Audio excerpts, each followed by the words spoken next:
ناظرین، میں ہوں امتیاز عالم، بدلوں کی نشریات میں اپنے پروگرام کے اختصار. یہ نشریات آپ وش ٹیلی ویژن پہ بھی دیکھ رہے ہیں. آج میں سب سے پہلے بات کرنا چاہتا ہوں کہ کل جو 50ویں گولڈن جوبلی کی تقریبات منائی گئیں، اس میں ایک بڑا اہم پیش قدمی کی جناب آصف علی زرداری، جو سابق صدر پاکستان ہیں اور پاکستان پیپلز پارٹی پارلیمنٹیرین کے صدر بھی ہیں. انہوں نے وزیر اعظم سے مخاطب کر کے کہا کہ آپ بات چیت کا آغاز کریں اور سیاسی جماعتوں کے درمیان بات چیت ہونی چاہیے، ورنہ ملک ناراضیت کا شکار ہو جائے گا. میں سمجھتا ہوں کہ ان کے اس بیان نے جسے کہتے ہیں آئس بریکنگ، برف توڑی ہے اور ایک طرح سے راستہ کھولا ہے. اس سے پہلے کہ ہم 50ویں گولڈن جوبلی کے حوالے سے بات کریں کہ کیا آئین کے ساتھ بیتی، پہلے ایک اور دو موضوعات پہ بات کرتے ہیں. ایک تو بہت زیادہ کنٹروورسی بنائی گئی ہے قاضی فائز عیسیٰ کی اس اجلاس میں شرکت کے لیے. وہ پارلیمنٹ کے اجلاس میں شریک نہیں ہوئے، نہ ہی کسی پارٹی کے جلسے میں شریک تھے. پارلیمنٹ 50ویں گولڈن جوبلی منا رہی تھی، آئین کو بنے 10 اپریل کو 50 برس ہو گئے. اس میں اسپیکر کے دفتر نے تمام سپریم کورٹ کے ججز کو دعوت دی تھی اور قاضی فائز عیسیٰ نے معلوم کروایا تھا اسپیکر سے بھی اور ان کے عملے سے بھی کہ وہاں سیاسی تقاریر نہیں ہوں گی. گو کہ آئین کی تاریخ جو ہے وہ سیاسی معاملات سے علیحدہ نہیں ہے. سیاست اور آئین اور قانون باہم پیوست ہیں. قانون سیاست کو ڈیفائن کرتا ہے اور سیاست قانون کی تشکیل کرتی ہے. تو ناظرین، ان کی وہاں شرکت، اور خاص طور پہ جہاں انہیں بٹھایا گیا، انہوں نے اپنے وضاحتی بیان میں کہا کہ وہ خود ذاتی طور پر پریفر کرتے کہ وہ کسی ایک سائڈ پہ بیٹھتے، لیکن انہیں بیچ میں بٹھا دیا گیا، جو ان کی ظاہر ہے ان کی خواہش نہیں تھی. میں نے دیکھا ہے کہ وہ آتے ہیں آصمہ جہانگیر کے جلسے میں یا اور جلسوں میں، تو وہ خود یا اکیلے یا اپنی بیگم کے ساتھ پچھلی نشستوں پہ بیٹھے ہوتے ہیں. وہ کوئی کسی پروٹوکول کا مطالبہ نہیں کرتے، نہ ہی پروٹوکول دیتے ہیں. تو انہوں نے ان کا ارادہ تقریر کرنے کا بھی نہیں تھا، بلکہ یہ ہوا کہ انہیں بڑا اچنبھا ہوا کہ باقی ججز نہیں آئے. یہ انہیں وہاں جا کے پتہ لگا. تو بہرکیف انہیں مجبوراً پھر تقریر کرنی پڑی جب وہاں سیاسی تقاریر کی گئی. انہوں نے کہا کہ میرا آپ کی سیاسی تقاریر سے کوئی لینا دینا نہیں ہے اور میرا ان سے کوئی تعلق نہیں ہے. اور بالآخر انہوں نے جو زور دیا وہ یہ دیا کہ آئین کے سائے تلے، یعنی آئین کی بالادستی کو مانا جائے اور عدالتیں اور یہ پارلیمنٹ آئین کی محافظ ہیں اور آئین کے ساتھ کھڑی ہیں. انہوں نے اپنے طور پر وہاں پہ کوئی کسی طرح کا ایسا بیان نہیں دیا. انہوں نے کہا کہ دیکھیے، جب آئین نہیں بنا تو پاکستان ٹوٹ گیا، اور 50 برس سے جو آئین بنا ہے اسے بار بار اس پہ رکاوٹیں ڈالی جاتی رہی، اور یہ وہ دن ہے جو ہم سب کو سیلیبریٹ کرنا چاہیے، اسے منانا چاہیے. اور ظاہر ہے کہ وہ وہاں گئے تھے گولڈن جوبلی کی تقریبات میں آئین کے ساتھ اپنی وفاداری اور یکجہتی ظاہر کرنے کے لیے، نہ کہ ایک پارٹی اور دوسری پارٹی کی طرفداری کے لیے. انہوں نے جاتے ہوئے خوب کہا کہ کل کو آپ یہ نہ کہیے کہ ہم نے تو آپ کو بلایا تھا اور ہمارا مقدمہ آپ کے پاس آیا تو میں نے آپ کے خلاف فیصلہ کر دیا، تو مجھے یہ شکایت مت کیجیے. یہ ان کا کہنا ٹھیک تھا، جس میں خوب تالیاں بھی بجیں. اب جسٹس فائز عیسیٰ ایک بڑے راست باز جج ہے. ان کے بارے میں یہ کہنا کہ وہ ایک سیاسی جماعت یا دوسری سیاسی جماعت، یہ بہت ہی غلط فہمی کی بات ہے. یہاں بہت ہی فرقہ واریت چل رہی ہے ایک طرح سے سیاست میں. یا آپ کسی کے ساتھ ہیں یا آپ کسی کے مخالف ہیں، ایسی بات نہیں ہے. اور میں یہ بھی کہنا چاہتا ہوں، خوش فہمی میں نہ رہے یہ حکومت اور پی ڈی ایم کی جماعتیں کہ قاضی فائز عیسیٰ کوئی ان کے ساتھ رو رعایت برتیں گے. جو آئین کی منشا ہوگی وہ اس پر چلیں گے.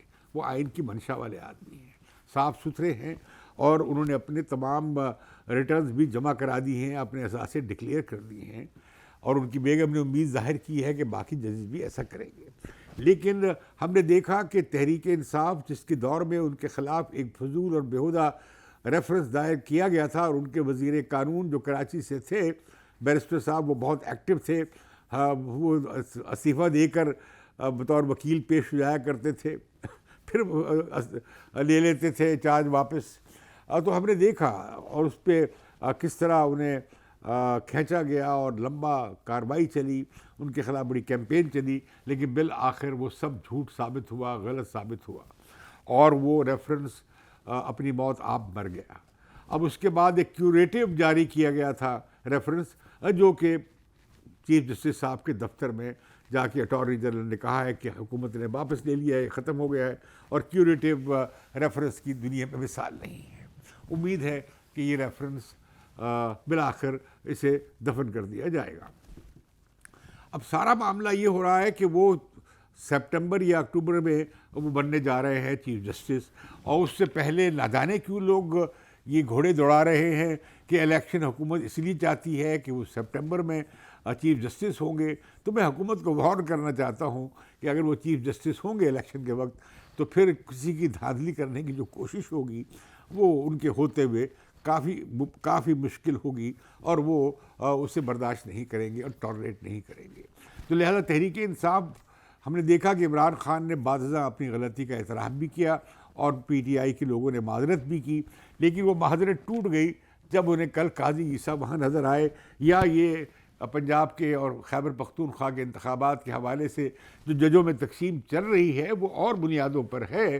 جج یہ نہیں کہہ رہے کہ آئین کے آرٹیکل کے تحت 90 دن میں انتخابات نہیں ہونے چاہیے، وہ سبھی اس سے کوئی انکار نہیں کر رہا ہے، نہ اختلافی جج کر رہے ہیں، نہ موافق جج کر رہے ہیں.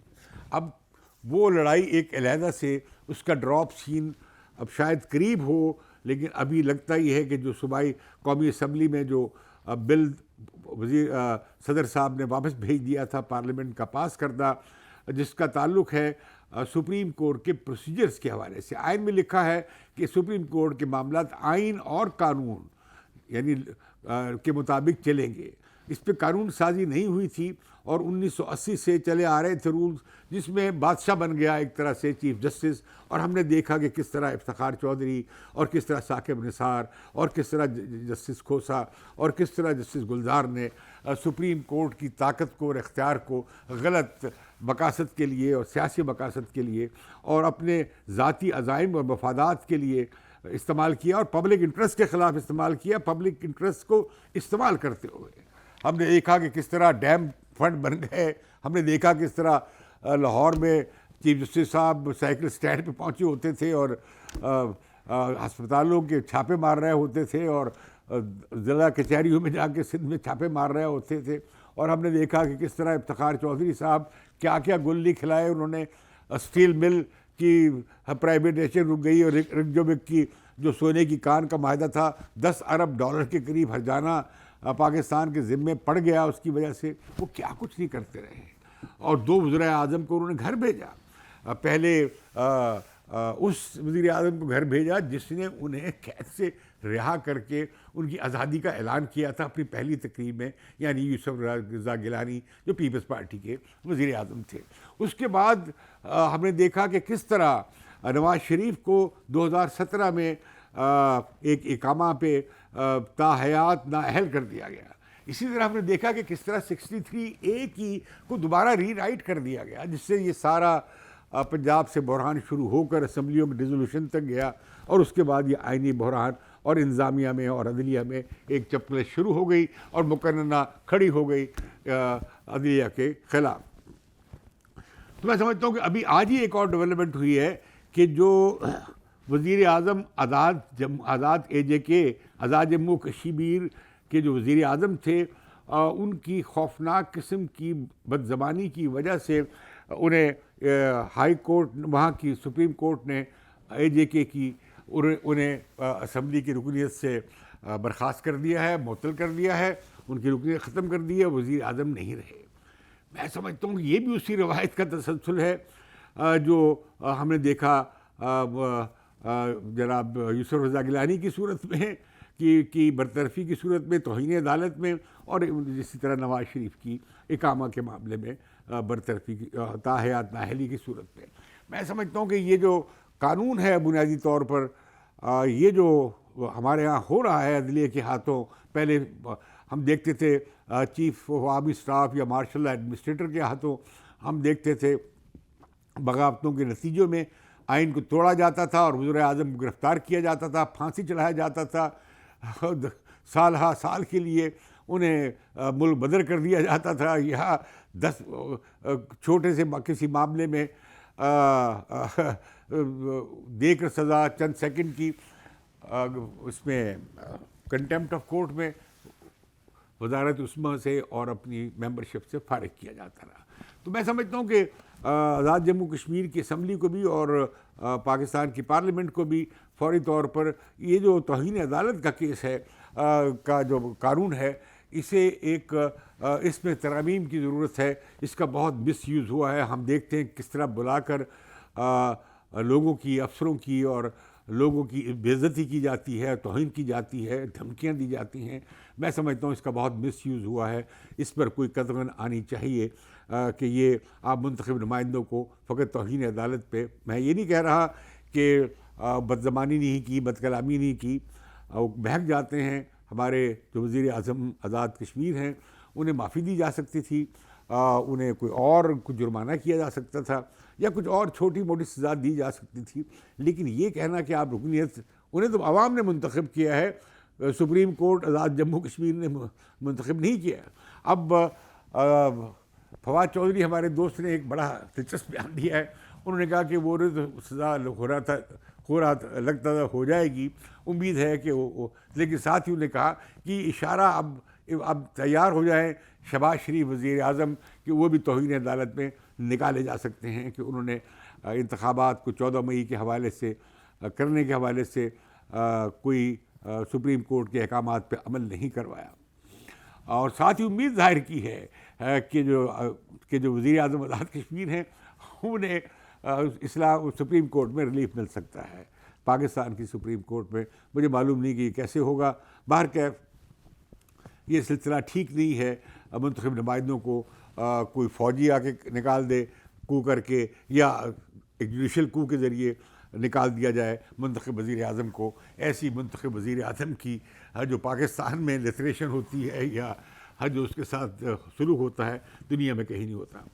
تو ناظرین, ہم آ رہے ہیں 50 سالہ جو ہماری تھی گولڈن جوبلی, اس میں مجھ جیسے ہزارہ لوگ اور لاکھوں لوگوں نے اس ملک میں آئین کی تشکیل, حق رائے دہی, حق اظہار, حق تنظیم سازی, بنیادی اور انسانی حقوق, عورتوں کے حقوق, اقلیتوں کے حقوق, صوبوں اور وفاقی یونٹوں کے حقوق, ان سب کے لیے ایک لمبی جدوجہد کی ہے, لمبی جیلیں کاٹی ہیں, لمبی سزائیں بھگتی ہیں اور بار بار کے مارشل لاؤں کے خلاف جدوجہد کی ہے. اور اس ملک کی بڑی روشن تاریخ ہے جمہوری جدوجہد کی. ہندوستان سے ہمیں تانے ملتے ہیں کہ ہمارے آپ کے ملک میں نہ جانے کون حکمران ہیں, کس سے بات کریں, اور اصل طاقت کا منبع تو وہ کہتے ہیں کہ آرمی چیف ہے, لیکن وہ یہ بھول جاتے ہیں. اور میں کہا کرتا تھا اپنے ہندوستانی دوستوں کو کہ آپ نے تو صرف کچھ مہینوں کی ایمرجنسی دیکھی, اور وہ بھی اندرا گاندھی کے مختصر دور میں. اس کے علاوہ آپ کو تو جمہوریت پہلے دن سے ہی مل گئی. آئین آپ کو پہلے ابتدائی 2 سال میں ہی 3 سال میں 2-2.5 سال میں مل گیا, اور آپ کے ہاں ایک جمہوری تسلسل رہا. لیکن ہم نے تو ایک انچ پر جمہوریت کے لیے اور انسانی حقوق پہ ہمیں بڑی قربانیاں دینی پڑی اور اپنی زندگیاں قربان کرنی پڑی. میں خود 8 سال جیل میں رہا ہوں ہر ملٹری ڈکٹیٹر کے دور میں, لیکن آج پھر ہم ہی کھڑے ہیں جہاں سے ہم شروع ہوئے تھے. آج پھر جمہوریت کو خطرہ ہے, آج پھر ملک انارکی کی طرف جا رہا ہے, آج پھر کانسٹیٹیوشنل بریک ڈاؤن ہونے کا خطرہ ہے. 50 سال پہلے جب آئین بنا تھا, یہ آئین بھول گئے ہمارے لیڈران کرام جو تقریر کر رہے تھے کہ یہ بنا تب جب پاکستان میں یحییٰ خان کے ٹولے کو عبرتناک شکست ہوئی, فوجی شکست ہوئی اور سیاسی شکست ہوئی. اس کے بعد وہ ٹولہ پھر بھی مصر تھا کہ اقتدار میں رہے, کہ پھر اتنا بڑا عوامی دباؤ بنا اور راستہ نہ رہا, اور جنرل یحییٰ خان کو اور ان کے ٹولے کو جانا پڑا. اور بھٹو صاحب کو آئین تھا نہیں, کچھ بھی نہیں تھا, صرف مارشل لاء تھا. اور جب وہ چیف مارشل ایڈمنسٹریٹر سے استعفیٰ لیا گیا تو اس کے بعد سوال یہ بنا کہ وہ کیا بھٹو صاحب کو اقتدار سونپے تو کس حوالے سے. تو صرف ایک ہی عہدہ تھا, اور وہ ایک غیر آئینی عہدہ تھا اور وہ چیف مارشل ایڈمنسٹریٹر تھا، اور بھٹو صاحب کو چیف مارشل ایڈمنسٹریٹر بننا پڑا. لیکن بھٹو صاحب نے کمال یہ کیا کہ 6 مہینے میں عبوری آئین دے دیا اور اس کے بعد 1973 کا آئین بنا. 1973 کے آئین جو بنا اس کی بنیاد تھی ایک سہ جماعتی معاہدہ. یہ معاہدہ پاکستان پیپلز پارٹی، نیشنل عوامی پارٹی اور جمعیت علماء اسلام کے سہ فریقی معاہدے کے نتیجے میں ہوا. اسی معاہدے کے تحت ارباب صاحب کو گورنر لگایا گیا. اے این پی کے جو تھے وہاں کے لیڈر، نیب کے لیڈر گورنر خیبر پختونخوا، اور غوث مسجد صاحب کو گورنر لگایا گیا بلوچستان کا، اور وہاں پہ ان صوبوں میں حکومتیں بنی عوامی نیشنل پارٹی کی اور جمعیت علماء اسلام کی. مفتی صاحب وہاں پہ چیف منسٹر بنے اور مینگل صاحب، عطا اللہ مینگل صاحب، وہ بلوچستان کے چیف منسٹر بنے. لیکن جلد ہی ان دو جماعتوں میں ایک کنفلکٹ ہو گیا، جو کہ میں سمجھتا ہوں کہ یہ بھی ایک بڑی اہم وجہ ہے کہ سیاستدانوں کا باہم تصادم سے ہمیشہ آمرانہ قوتوں نے، اور خاص طور پہ جو بوناپارٹسٹ جنرلز ہیں، انہوں نے فائدہ اٹھایا. ہم نے دیکھا کہ کس طرح بھٹو صاحب کو بلوچستان کی میں فوجی کارروائی میں پھنسا دیا گیا اور وہ نیب اور پیپلز پارٹی دور ہو گئے. اور اس پہ غوث مسجد صاحب نے بہت صحیح تبصرہ کیا تھا کہ اگر یہ کلیش جاری رہا تو بھٹو صاحب فوج کی گود میں چلے جائیں گے اور ان کا تختہ ہو جائے گا، اور نیب جو ہے وہ جماعت اسلامی کی گود میں چلی جائے گی. اور یہی ہوا کہ پی این اے کی تحریک شروع ہوئی اور بھٹو صاحب کو جانا پڑا ایک کو کے ذریعے. حالانکہ بھٹو صاحب وہ انتخابات پھر بھی جی جاتے اگر معاہدے کے نتیجے میں دوبارہ انتخابات ہو جاتے. معاہدہ ہو گیا تھا، انتخابات دوبارہ ہونے تھے، اور اس پہ وہ اس معاہدے میں دستخط ہو گئے تھے. لیکن بھٹو صاحب کو معلوم تھا کہ ماشاء اللہ آ رہا ہے. بھٹو صاحب ڈٹ گئے. انہوں نے بہت جھاڑ پلائی جنرل ضیاء الحق کو. جب مری میں وہ ملنے گئے وزیر اعظم ذوالفقار علی بھٹو کو، وہ ان کے سامنے کھڑے نہیں ہو سکتے تھے کیونکہ بھٹو صاحب نے بھی ایک غلطی کی تھی کہ ایک جونیئر کو آرمی چیف بنایا تھا. اس کی وجوہات علیحدہ سے ہیں، اس پہ فی الحال میں نہیں جاؤں گا. تو یہ بیچارہ آئین جو تھا اپنے بننے کے کوئی 4 سال کے بعد اسے توڑ دیا گیا. پھر نظریہ ضرورت آیا، جس طرح ہم نے دیکھا مولوی تمیز الدین کیس میں، جس کا ذکر قاضی فائد صاحب نے بھی کیا ہے. مولوی تمیز الدین کیس میں ہم نے دیکھا چیف جسٹس منیر نے، انہوں نے نظریہ ضرورت کے تحت قانون ساز اسمبلی کو توڑنے کے فیصلہ جو سندھ ہائی کورٹ نے رد کر دیا تھا اسے برقرار رکھا. اور اس کے بعد ہم نے دیکھا کہ کس طرح گورنر جنرل نے، اور پھر اس کے بعد ہم نے دیکھا سکندر مرزا نے، پھر ایوب خان آ گئے اور مارشل لا لگ گیا اس ملک میں، اور وہ سلسلہ جاری رہا. لیکن 73 کے آئین کے بعد خیال تھا کہ شاید اب صوبائی خود مختاری کا مسئلہ بھی حل ہو جائے، بنیادی حقوق کا مسئلہ بھی حل ہو جائے، اور یہ کہ عوام کے حقوق کا تحفظ بھی اس آئین میں ہوگا، اور یہ کہ اسلامک پروویژن بھی ڈال دی گئی. ایک سمجھوتا تھا دائیں بازو میں اور بائیں بازو میں، اور لبرلز میں اور مذہبی قوتوں میں. ایک بہت ہی ایک ایسا سمجھوتا تھا جس میں سب قوتیں آن بورڈ ہو گئیں. یہ ایک انکلوسیو آئین تھا. لیکن اس میں کچھ بلوچ لیڈرز نے دستخط نہیں کیے تھے، جس میں شیر محمد خیر بخش برری بھی شامل تھے، کیونکہ بلوچستان کو ابھی بھی تحفظات اس وقت نہیں تھے. تو لہٰذا مارشل لگ گیا، پھر دوسرا مارشل لگا، پھر تیسرا ایمرجنسی لگائی گئی جس میں عدلیہ کو قید کر دیا گیا تھا. ہم نے یہ دیکھا کہ ایک پرائم منسٹر کو پھانسی لگا دی گئی. ہم نے یہ دیکھا کہ دوسری پرائم منسٹر کو سر عام گولی مار دی گئی. ہم نے دیکھا تیسرے پرائم منسٹر کو ہائی جنگنگ کیس میں عمر قید کی سزا دے دی گئی اور ملک بدر کر دیا گیا. ہم نے پھر اسی پرائم منسٹر کے خلاف تیسری بار اسے ہم نے دیکھا کہ سازش کے ذریعے نکال دیا گیا، میری مراد نواز شریف صاحب سے. اسی عرصے میں ہم نے دیکھا کہ کس طرح عدلیہ کی تحریک چلی مشرف کے خلاف، اور اس تحریک میں افتخار چودھری بحال ہوئے. افتخار چودھری بحال ہوتے ہی انہوں نے ایک نیا رخ لیا. وہ خود سب کچھ ریاست کے اوپر ایک بڑا با اختیار ایک طرح کا چیز، ایک اور طرح کا پاور سمبل بن گئے. انہوں نے عدلیہ، انہوں نے انتظامیہ کے خلاف ایسا جوڈیشل ایکٹیویزم کیا کہ پیپلز پارٹی کی حکومت کو انہوں نے بالکل اپاہج بنا کے رکھ دیا، اور ان کے وزیر اعظم کو بھی گھر بھیج دیا، اور اسی وزیر اعظم کو جس نے انہیں رہا کیا تھا. پھر اس کے بعد ہم نے دیکھا کہ نواز شریف کو نکالا گیا اس اقامہ کے کیس میں. لیکن اس دوران ہم دیکھتے ہیں کہ جب ضیاء الحق کی موت کے بعد سیاسی عمل بحال ہوا تو ہم نے دیکھا کہ 4 حکومتیں اوپر نیچے، 2 بے نظیر کی حکومتیں اور 2 نواز شریف کی حکومتیں اپنی مدت پوری کیے بغیر چند مہینوں کے بعد، سال 1.5-2 سال کے بعد وہ نکال دی گئیں. یعنی 10 سال میں 4 حکومتیں نکالی گئیں اور 58(2)B کو استعمال کیا گیا. اور پھر 58(2)B کو ختم کرنے کے باوجود بھی ہم نے دیکھا کہ پھر بھی یہ جھگڑا چلتا رہا. ہم نے یہ بھی دیکھا کہ ایک چیف جسٹس کے خلاف جوڈیشل کو ہوا، لیکن آج تو ہم دیکھ رہے ہیں صبح و شام کو اور کاؤنٹر کو ہو رہے ہیں سپریم کورٹ میں. خدا کا خوف، خدا کا نام لے کہ ایک بینچ بیٹھتا ہے وہ دوسرے بینچ کے فیصلے کو اڑا دیتا ہے، اور ایک بینچ بیٹھتا ہے وہ تیسرے کے فیصلے کو اڑا دیتا ہے. یہ سلسلہ چل رہا ہے.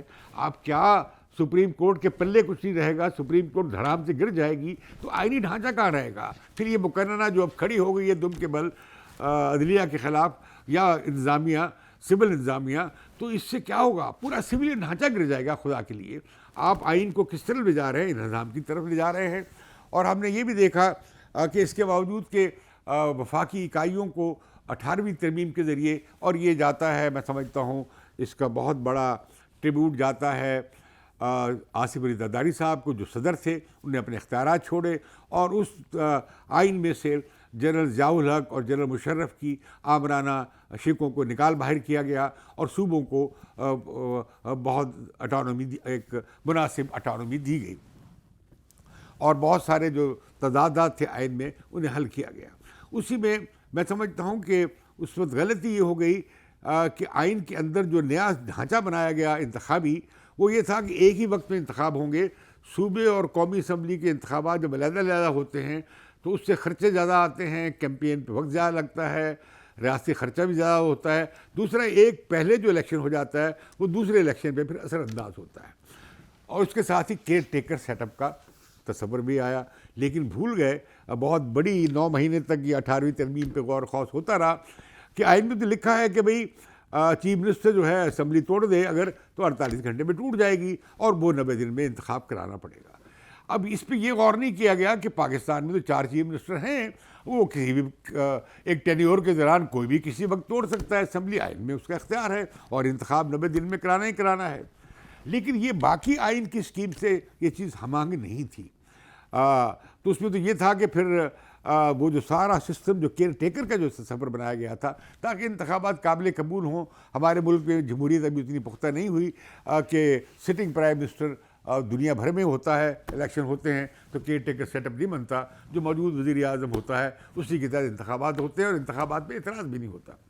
اور میں سمجھتا ہوں کہ ہمیں ہندوستان سے سیکھنا چاہیے جہاں الیکشن کمیشن کے سامنے کوئی چوں نہیں مار سکتا. ہمارے ہاں ہم نے الیکشن کمیشن کی جو ہم نے درگت بنائی ہے وہ بڑی خوفناک ہے.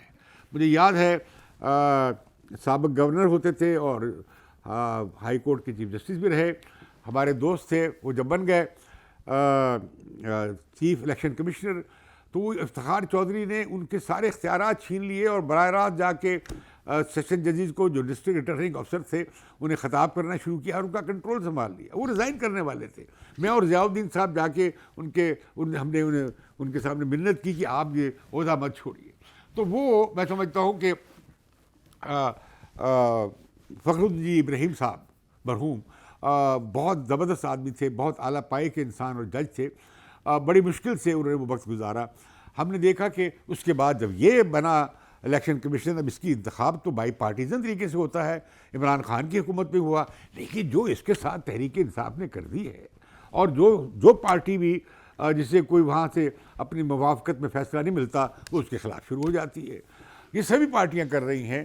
لیکن ہم نے دیکھا کہ عمران خان کو تو اعتراض نہیں ہونا چاہیے تھا، یہ ان کے ہی نامزد کردہ تھے. وہ کہ اب بھلے ڈالتے رہیں باجوہ صاحب کے ذمے، لیکن یہ جس طرح انتخابات پنجاب میں ہوئے صوبائی انتخابات جو عمران خان نے سویپ کیے، تو عمران خان کیسے سویپ کر سکتے تھے اگر الیکشن کمیشن غیر جانبدار نہ ہوتا؟ صرف غیر جانبدار ہی نہیں تھا بلکہ سختی سے کوشش کی کہ انتخاب میں دھاندلی نہ ہو، اور عمران خان سویپ کر گئے وہ تمام سیٹیں جو ان کی خالی ہوئی تھیں. اسی طرح باقی ہم نے دیکھا کہ قومی اسمبلی کی جو خالی نشستوں میں انتخابات ہوئے عمران خان 6 حلقوں میں جیت گئے. تو اگر یہ الیکشن کمیشن جانبدار ہوتا تو عمران خان صاحب نہ جیت سکتے. تو میں سمجھتا ہوں کہ ہم نے الیکشن، ابھی کیا ہوا ہے کہ الیکشن کمیشن نے خط لکھا ہے سینٹ کے چیئرمین کو اور قومی اسمبلی کے اسپیکر کو کہ انہیں تو بالکل بے حال کر دیا گیا ہے، بے اختیار کر دیا گیا ہے، ان کی پاور ڈائلیوٹ کر دی گئی ہے، وہ اب اپنی ریٹ قائم نہیں کر سکتے. اور آج ہی سپریم کورٹ میں ان کی پیشی تھی الیکشن کمیشن کی، اور الیکشن کمیشن نے کہا کہ نہ ہمیں پیسے ملے ہیں اور نہ ہمیں کوئی 70-72 ہزار پنجاب کی پولیس نے ہمیں پرسنل یعنی سپاہی دینے کا کہا ہے، جس سے کہ یہ انتخابات مینیج نہیں ہو سکتے. اب یہ رپورٹ چلی گئی ہے، 3 رکنی بینچ کا فیصلہ ہے، اس کے خلاف کچھ 4-3 کا فیصلہ بھی موجود ہے، جس میں یہ اس جو سو موٹو کو نوٹس جو تھا اسے ہی رد کر دیا گیا تھا کہ اس کی سنوائی نہیں ہو سکتی کیونکہ یہ ہائی کورٹس میں زیر بحث ہے. لیکن میں سمجھتا ہوں کہ خود سپریم کورٹ میں بھی کی طرف سے بھی اس بارے میں ہمیں کوئی حوصلہ افزا ہمیں یا آئین کی سپریمیسی کا یا ایک عدالتی جو نظر آنا چاہیے انصاف ہوتا ہوا وہ ہمیں نظر آیا، دھندلاتا ہوا نظر آیا، اور ہمیں نظر آیا کہ مہادرائی کی اندرونی مہادرائی کی نظر ہو گیا ہے، جو کہ خود سپریم کورٹ کے لیے اچھا نہیں ہے اور اس ملک میں آئین کی حکمرانی کے لیے اچھا نہیں ہے. اب پارلیمنٹ نے تو طے کر دیا ہے کہ انتخابات جو ہے نا، پارلیمنٹ نے قرارداد پاس کی ہے کہ انتخابات ایک دن پہ ہوں. پارلیمنٹ میں یہ بھی طے کر دیا گیا کہ جی وہ اب فائنانس بل کی صورت میں پڑا ہوا ہے کمیٹی کے سامنے، کمیٹی اس پہ غور کرے گی. تب تک یہ 90 دن جو ہیں وہ تقریباً 140-50-150 دن ہو چکے ہوں گے جب تک وہ فیصلہ ہوگا. تو میں سمجھتا ہوں کہ جو فیصلے عمل درآمد کرنے کے قابل نہیں ہوتے یا جن پہ عمل کیا جانا مشکل ہوتا ہے، ایسے فیصلے عدالتوں کو نہیں لینے چاہیے. جو اصل بات تھی کہ سیاسی مفاہمت کرائی جائے، سیاستدان مل کر بیٹھیں، لیکن بدقسمتی سے سپریم کورٹ کی اس آفر کو قبول نہیں کیا گیا تھا. اب بھی ضرورت ہے، میں سمجھتا ہوں عدالتیں سیاسی معاملات میں الجھیں گی تو اس میں یہ ہوگا ایک فریق ناراض ہوگا، ایک فریق خوش ہوگا، کل کو دوسرا فریق خوش ہوگا اور پہلا فریق ناراض ہو جائے گا. تو اس سے بچا جائے. عدالتیں فوج کی طرح آربیٹریشن نہیں کر سکتی، آربیٹریٹر نہیں بن سکتی. یہ جب سے فوج نے کہا ہے کہ جی ہم تو سیاست سے باہر ہیں اور ہمارا اس پارٹی بازی کی سیاست سے کوئی تعلق نہیں ہے، جو کہ اچھا فیصلہ ہے، اس پہ قائم رہنا چاہیے، مبارکباد دینی چاہیے. اگر تھوڑی سی خواہش پیدا بھی ہوتی ہے یا ہو رہی ہے تو اسے دبانا چاہیے، باہر رہنا چاہیے. اور دوسری طرف یہ کہ عدالت وہ کام نہیں کر سکتی، عدالت کے پاس 555 بریگیڈ نہیں ہے. اور دوسری بات یہ ہے کہ یہ سیاستدانوں کا کام ہے، یہ پارلیمنٹ کا کام ہے. اب جب آصف علی زرداری صاحب نے، ہم سمجھتے ہیں کہ انہوں نے ایک بہت ہی اسٹیٹسمین شپ کا ثبوت دیا ہے. انہوں نے کہا کہ جی یا تو انارکی ہے یا بات چیت، آپ کو بات چیت کرنی پڑے گی، بات چیت کرنی چاہیے. تو میں سمجھتا ہوں کہ آصف علی زرداری صاحب کو خود پی ٹی آئی سے اور دیگر جماعتوں سے بھی رابطے کرنے چاہیے اور خود پی ڈی ایم کی جماعتوں سے بھی بات کرنی چاہیے. ہم نے جو آل پارٹیز کانفرنس کی تجویز دی تھی اس میں بھی غور کرنا چاہیے. اور یہ کہ یہ معاملہ 2 طریقے سے ہو سکتا ہے، یا تو سیاستدانوں کی گول میز کانفرنس ہو جس میں سب بیٹھیں اور تب اٹھیں جب تمام انتخابی امور پہ اور یہ جو ایشوز متنازع اٹھے ہیں ان سب کو حل نہیں کر لیا جاتا، اور ایک صاف و شفاف انتخابات حقیقی معنی میں جو انشور کریں کہ عوام کا حق رائے دہی صحیح طور پر استعمال ہوا اور انہیں موقع دیا جائے اپنے نمائندے چننے کا، اپنی زندگی طے کرنے کا. ہم صبح شام کشمیر کے حق خود ارادیت اور حق رائے دہی کی بات کرتے ہیں، اور اپنے پاکستان کے عوام کو ہم نے ایک بار دیا آزادانہ اظہار رائے کا اظہار کا موقع دیا تو ملک ٹوٹ گیا، اس مینڈیٹ کو مانا نہیں گیا. میں سمجھتا ہوں کہ اب پاکستان میں آزادانہ انتخابات کے لیے اور منصفانہ یہ نہ ہو کہ انتخابات ایسے ہوں کہ جس سے ایک اور بڑی سونامی پیدا ہو جائے. مجھے لگتا ہے کہ 2 قسطوں میں انتخابات سے وہ سونامی پیدا ہوگی. گو کہ آئین کا تقاضا یہی تھا بظاہر کہ وہ 90 دن میں انتخابات ہو جاتے، لیکن اب نہیں ہو پائے. اب کیا کریں؟ تو میں ایک اور تجویز دوں گا کہ اس کے لیے ضروری ہے کہ جتنی بٹرنس آ گئی ہے وہ کم کی جائے. میں سمجھتا ہوں ایک تو گالی گلوچ کا سلسلہ بند ہونا چاہیے. آپ سیاسی بیانات دیں، ایک دوسرے کی پالیسی سے اختلاف کریں، پالیسی ایشوز میں ڈیبیٹ کریں، آپ کا پورا حق ہے. گالی گلوچ، ایک دوسرے کو دشنام، یہ براہ کرم ماحول کو ٹھنڈا کیا جائے. دوسرا میں سمجھتا ہوں کہ یہ جو آپ تحریک انصاف کے خلاف دہشت گردی کے کیس بنا رہے ہیں اور ملک سے غداری کے، یہ سلسلہ بند ہونا چاہیے اور یہ کیس واپس ہونے چاہیے. اور تیسری بات میں یہ کہنا چاہتا ہوں کہ اگر آپ چاہتے ہیں کہ پارلیمنٹ طاقتور ہو، بڑا افسوس مجھے ہوا کہ 50th جو جوبلی تھی آئین کی، اس میں عمران خان کو انوائٹ کرنا چاہیے تھا. ان تمام پارٹیوں کو جو پارلیمنٹ میں نہیں ہیں انہیں بھی انوائٹ کرنا چاہیے تھا. ان انسانی حقوق کے ورکرز کو اور جمہوریت کے جو جانثار تھے ہمارے، جنہوں نے جد و جہد کی دہائیوں تک، انہیں بھی انوائٹ کرنا چاہیے تھا. مجھے تو ایک خط بھی نہیں آیا کہ جناب آپ آئیے دیکھیے، جس آئین کے لیے آپ لڑتے رہے 50 برس تک، اس کی آ کر محفلی آپ دیکھ لیں، اس میں کم از کم شریک ہو جائیں. لیکن ایسا ہم نے دیکھا کہ ایسا نہیں کیا گیا. کاش عمران خان کو بھی وہاں بلا لیا جاتا، کاش باقی ججز بھی وہاں شریک ہوتے. اب اعتراض کیوں ہے قاضی فائز عیسیٰ کی؟ قاضی فائز عیسیٰ کی 50ویں جوبلی پہ آئین کی شریک ہونا ایک قابل مبارکباد قدم ہے. افسوس یہ ہے کہ باقی ججز کیوں نہ آئے. اگر باقی ججز بھی آ جاتے سپریم کورٹ کے، تو یہ جو مقننہ میں اور عدلیہ میں لڑائی چل رہی ہے، شاید اس ماحول میں ٹھنڈک بھی آتی، اور یہ ملک جو تیزی سے جا رہا ہے آئین شکنی کی طرف، آئین بریک ڈاؤن کی طرف، شاید اس میں کچھ رکاوٹ آتی، شاید کچھ سافٹ کوئی نرم گوئی بیچ میں آتی. ابھی 4 ججوں کے خلاف اٹھا کے کہا جا رہا ہے کہ جی وہ داخل کر دیا گیا ریفرنس. یہ بند کریں سلسلہ. جن کے خلاف کوئی ایویڈنس ہے خوفناک قسم کی، کرپشن کی یا دوسری، وہ آپ ضرور مواخذہ کریں. لیکن اس میں کیا کیا پارلیمنٹ نے غلط کہ اگر انہوں نے سپریم کورٹ کے رولز کو، جو بہت پہلے خود سپریم کورٹ کو بنا لینے چاہیے تھے، اور یہ جو جسٹس افتخار چودھری اور ثاقب نثار اور گلزار صاحب نے جو کیا، اس اختیار کے باعث کہ چیف جسٹس کا اختیار ہے، ان کا ون ونڈو آپریشن ہے، یا وہ کیا ہے، ان کا روسٹر کنٹرول کرتے ہیں. میں سمجھتا ہوں کہ یہ بہت پہلے ہو جانا چاہیے تھا، تاکہ یہ کچھ جو ہم نے تماشے دیکھے چیف جسٹس صاحبان کے، وہ نہ ہوتے اور موجودہ چیف جسٹس اس سے محفوظ رہتے.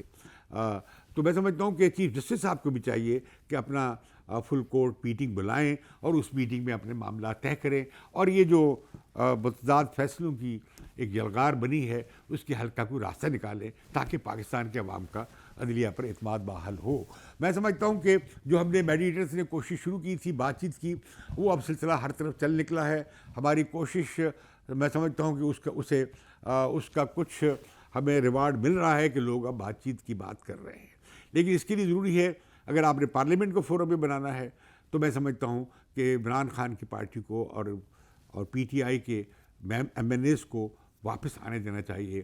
کراچی میں سندھ کے ہائی کورٹ نے فیصلہ کر دیا ہے، وہ اب واپس آ رہے ہیں 9 اراکین وہاں سے، تو باقی پاکستان سے بھی آنے دیں، تاکہ وہاں بن جائے ایک بڑی پارلیمنٹری کمیٹی، جہاں بیٹھ کر آپ اتفاق رائے سے لیجسلیشن کر سکتے ہیں.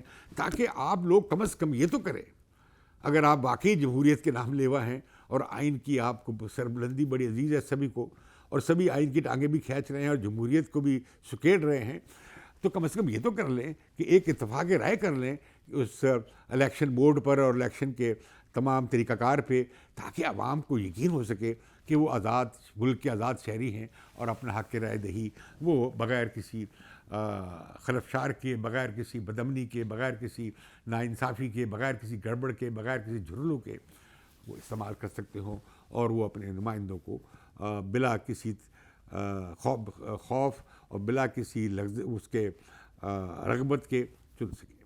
مجھے اجازت دیجیے. بدلوں کی نشریات سے آپ سے پھر بات چیت ہوگی، اور بدلوں کی نشریات کو سبسکرائب کیجیے.